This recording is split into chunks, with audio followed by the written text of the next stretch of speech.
is but a dream. Sorry for the lousy performance, but this is the best I could do. Hello, friends.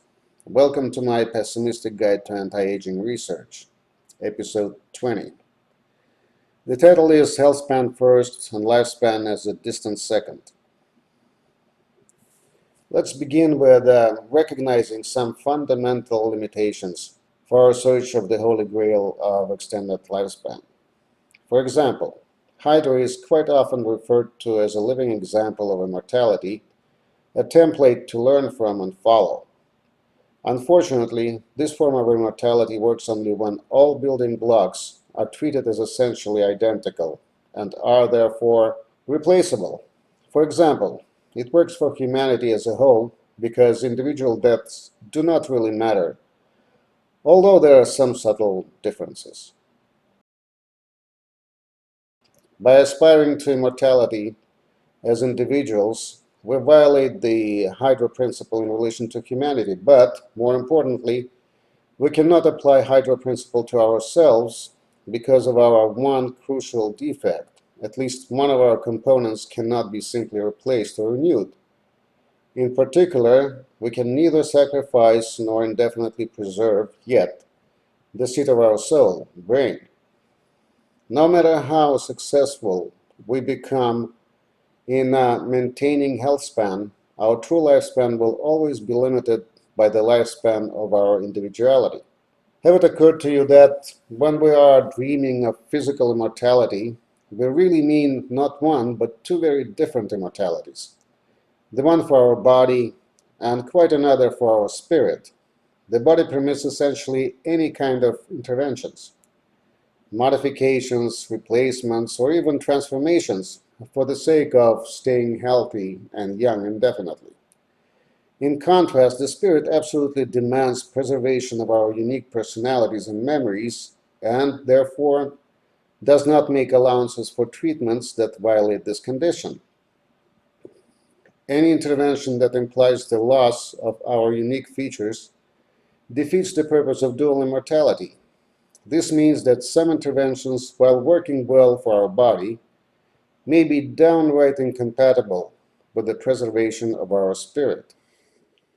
Now, let's discuss how some of the most fashionable developments fit into the ambivalence of our lifespan extension conditions. All currently proposed strategies neatly fall into a few categories which, according to me, include 1P and 4Rs. With the P, you have a choice of prevent, preserve, or protect, and I choose prevent.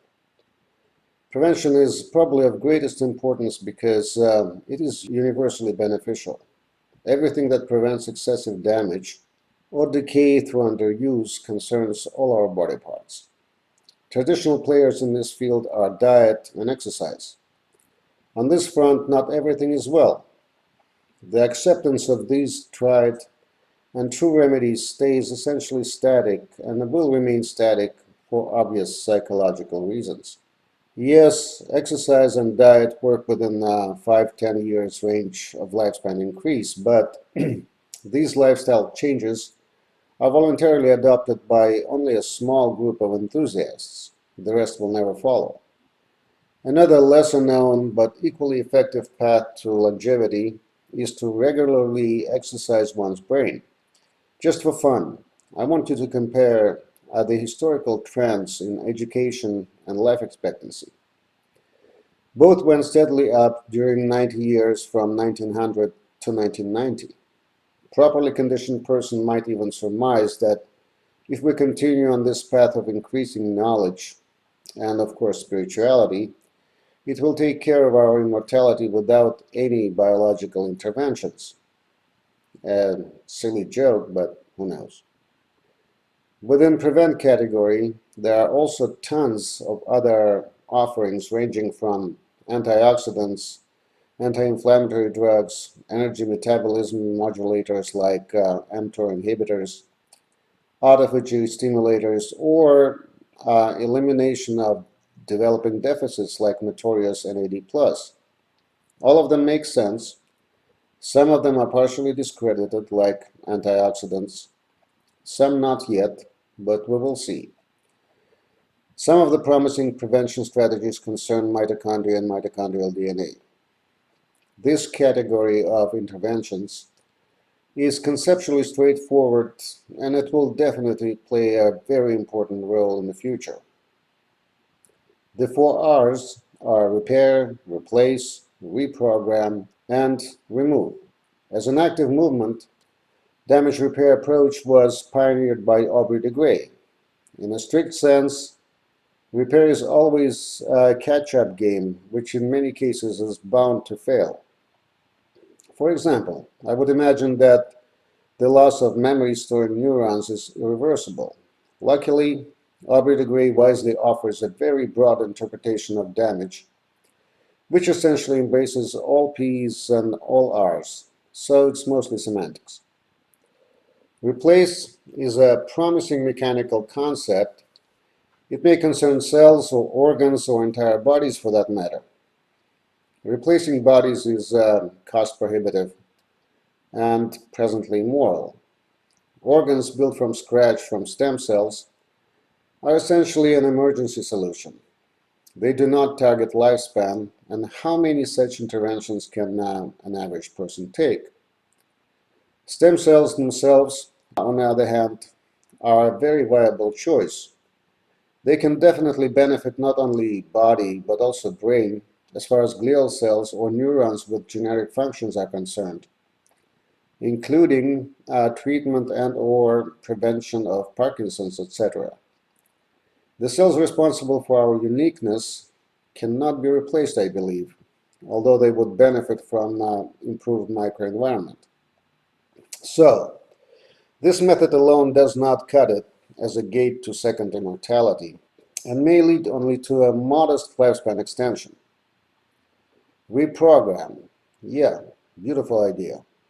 No newcomer cells, but all associated problems of delivery, integration, etc.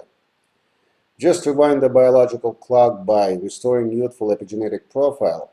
There are a few little concerns, but nothing unmanageable.